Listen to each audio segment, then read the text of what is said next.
La película El Velo nos explica a la perfección cómo las entidades arcónticas parasitan a líderes de sectas y grupos nueva era para alimentarse de aquellos que son engañados y atrapados en estos grupos, perdiendo incluso la vida por orden del líder a través de la hipnosis tan fuerte que emana de su presencia.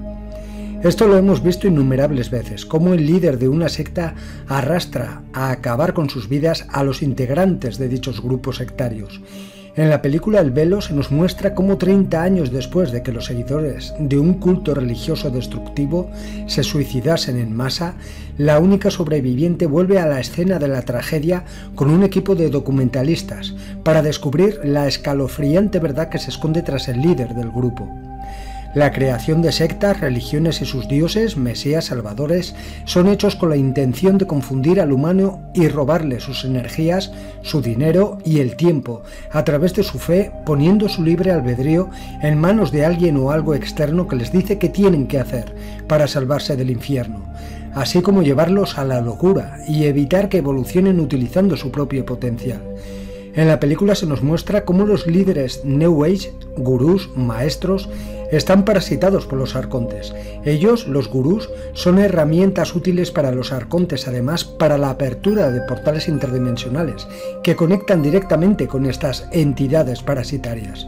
Fijaos que todos los gurús de New Age, de la nueva era, atraen a un gran número de personas, de incautos, que los siguen allá donde van estos líderes, para servirles de alimento a los parásitos interdimensionales. Los arcontes hipnotizan a través de estos gurús a la gente. Son como la serpiente que hipnotiza.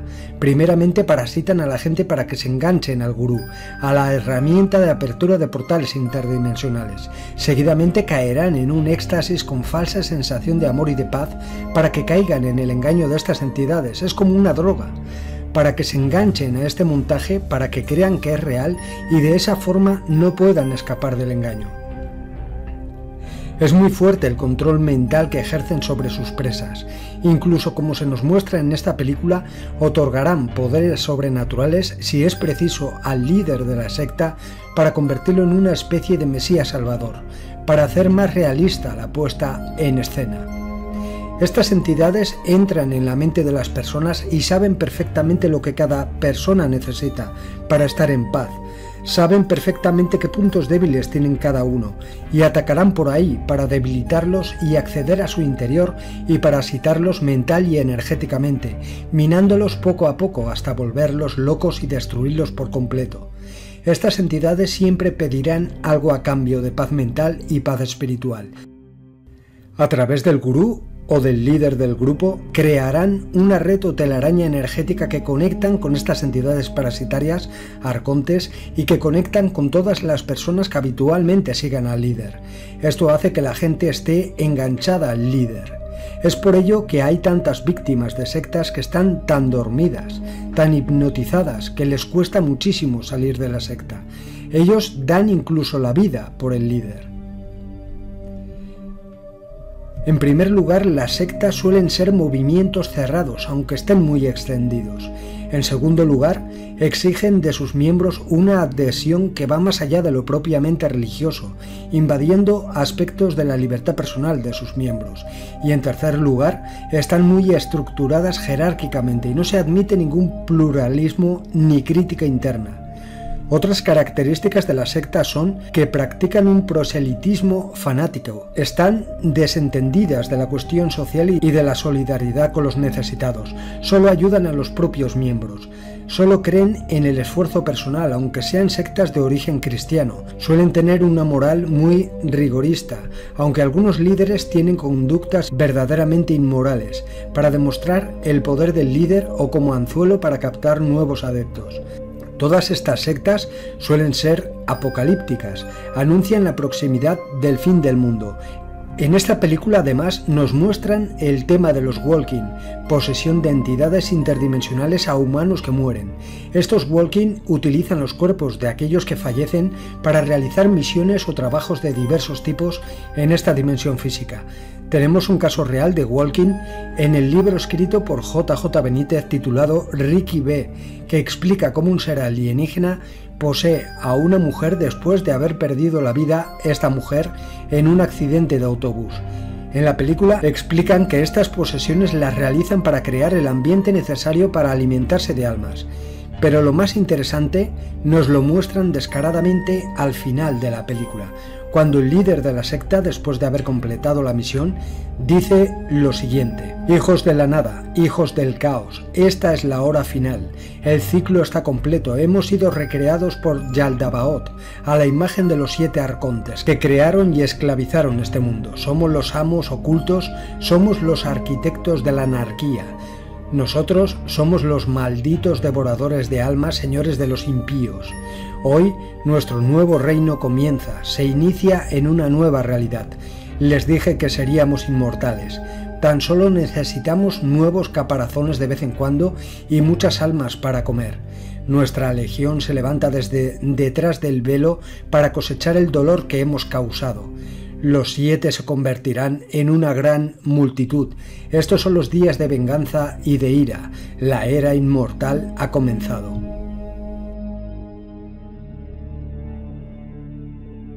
Os recomiendo ver esta película, ya que muestran desde dentro la realidad de las sectas y de los gurús que son manejados por estas entidades parasitarias. En la película Ruega por nosotros se nos muestra cómo actúan las entidades parasitarias Arconte para crear movimientos religiosos y comederos energéticos en lugares potentes cargados de energía telúrica, los conocidos como puntos ley. Para crear tales comederos eligen a una víctima humana o varias, a las cuales les crearán una ilusión hipnótica enorme, ya que estas entidades tienen un gran poder hipnótico. Mediante tecnología y control mental crean espectáculos de luces, efectos especiales, apariciones holográficas, haciéndose pasar por dioses, por santos, etc. Lo más abundante son las apariciones marianas. Se disfrazan de ángeles o de la Virgen María para hacer más creíble el teatro. Además, estas entidades realizan curaciones y otra clase de milagros a través de sus elegidos o cuando hagan apariciones milagrosas. Todo esto lo hacen para atraer el mayor número de gente posible, para alimentarse de la energía de adoración de quien va a estos lugares a rezar. Estas entidades, al ser telepáticas, pueden hablar mentalmente a quienes elijan. Les harán creer a sus víctimas que les están hablando a algún ser divino y que son los elegidos, los salvadores de la humanidad. Les darán mensajes apocalípticos y algunas de estas profecías se cumplirán, ya que ellos mismos las provocan. Si la víctima no tiene la suficiente fuerza interior para escapar, caerá en la locura y obedecerá todas las órdenes que le den estas entidades. Otra capacidad que tienen estos seres arcónticos es la de hacerles sentir a sus víctimas un amor y sentimiento de gozo enormes, todo para engancharlos al comedero energético, para que vuelvan una y otra vez al lugar. Es como una droga para quienes van allí. No podrán dejar de ir por muy mal que les vaya todo. Sus vidas siempre estarán llenas de desgracias, no porque hayan hecho nada malo, sino porque las entidades parasitarias les estarán creando situaciones nefastas. Mucha gente piensa que se trata de mala suerte, de una mala racha, pero en la mayoría de los casos es a causa de estas interferencias externas. Pero veamos cómo en esta película nos muestran la forma de actuar de estas entidades parasitarias. La película comienza con la ejecución de una mujer acusada de brujería en el año 1845 en Banfield, Massachusetts. Le cuelgan de un árbol y finalmente le prenden fuego. Pero antes de morir, su espíritu se introduce en una muñeca. En esta película además los controladores justifican, como en otras muchas películas más, el tema del exterminio de las supuestas brujas, pero esto va mucho más allá. También nos muestran la capacidad de ciertos seres de introducirse en objetos y habitar ahí hasta poseer a algún ser vivo. En la actualidad vemos al periodista Kerry Fenn, que investiga sucesos paranormales. Su última investigación lo lleva a Boston para investigar un supuesto caso de mutilación de ganado.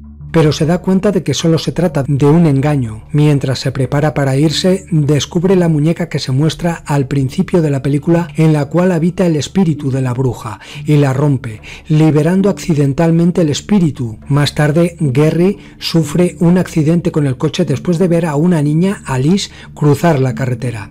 La sigue hasta el árbol, el lugar donde encontró la muñeca, y la oye hablar antes de desmayarse. Cuando la lleva a casa, se entera de que Alice es sordomuda y no podría haber hablado. Gary decide quedarse en la ciudad para investigar lo que cree que podría ser una historia paranormal real. Al día siguiente, Alice aturde a la comunidad al hablar y proclamar que ha sido curada por la Virgen María. Esto lanza un furor mediático que es impulsado aún más por otras curaciones milagrosas. Aquí vemos, como he explicado al principio, cómo estas entidades pueden realizar curaciones o lo que la gente llama milagros para atraer la atención del público. Vemos cómo Alice ha sido elegida como instrumento por la entidad parasitaria para crear el comedero energético. La Iglesia envía al Monseñor Delgard para investigar el caso, con la ayuda del obispo Giles. Gary se hace amigo de Alice, tiempo durante el cual se entera de que mientras ella ha estado hablando con un ser llamado Mary, la niña cree que esta entidad es la Virgen María. En la mayoría de los casos, estas entidades escogen a gente muy religiosa, porque son quienes más abiertos están a la parasitación, ya que son gente muy programada y son fáciles de seducir. Más adelante vemos cómo los protagonistas comienzan a sospechar que detrás de estos supuestos milagros hay algo muy oscuro, y vemos cómo Gary tiene visiones de Mary como una entidad horrible. Aquí vemos cuál es la verdadera identidad de estas entidades arconte. Lo muestran como algo generalizado, que la verdadera esencia de estos seres es maligna. El padre Hagan, quien fue curado por Alice, también sospecha la verdadera naturaleza de las curaciones. Descubre documentos que detallan los sucesos sobre la condena de la bruja, pero antes de poder avisar a nadie, es atacado por la entidad y lo elimina. Aquí nos están diciendo que estas entidades, cuando ven a alguien que entorpece en sus planes y que puede desmantelar sus objetivos, lo sacan de en medio de diversas maneras. Pueden provocarle una enfermedad fulminante, un accidente e incluso de varias formas hacer que se quite él mismo de en medio. Más adelante se muestra que Mary, la bruja, vendió su alma a Satanás para obtener la vida y el poder eterno. A cambio, Satanás permitiría que ella y sus descendientes hicieran milagros para que la gente se comprometiera con ella y a su vez con Satanás. Aquí además nos muestran que los pactos con la oscuridad pueden ser generacionales, que pueden ser heredados. Es por esto importante romper con contratos generacionales, hacer un decreto para romper con lazos tanto generacionales como kármicos. Aunque la gente no lo crea, todos podemos arrastrar con pactos y contratos de generaciones pasadas, familiares que sin saberlo han hecho pactos que ignoramos y que llevamos impresos tanto en el ADN como en nuestro campo energético. Es también por esto que existen familias que parecen estar marcadas por la mala suerte o por desgracias. Solamente con romper con estos pactos o contratos liberarías a toda tu descendencia. En esta película además se muestra cómo estas entidades pueden hacer que las estatuas, por ejemplo, sangren, que lloren sangre. Pueden manipular a estas figuras, moverlas, hacer que vivan.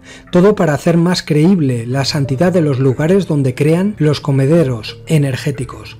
También pueden hacer que sus víctimas tengan estigmas, las heridas de la crucifixión de Jesús, todo para atraer la atención de los incautos seguidores de estos títeres de las entidades arcónticas.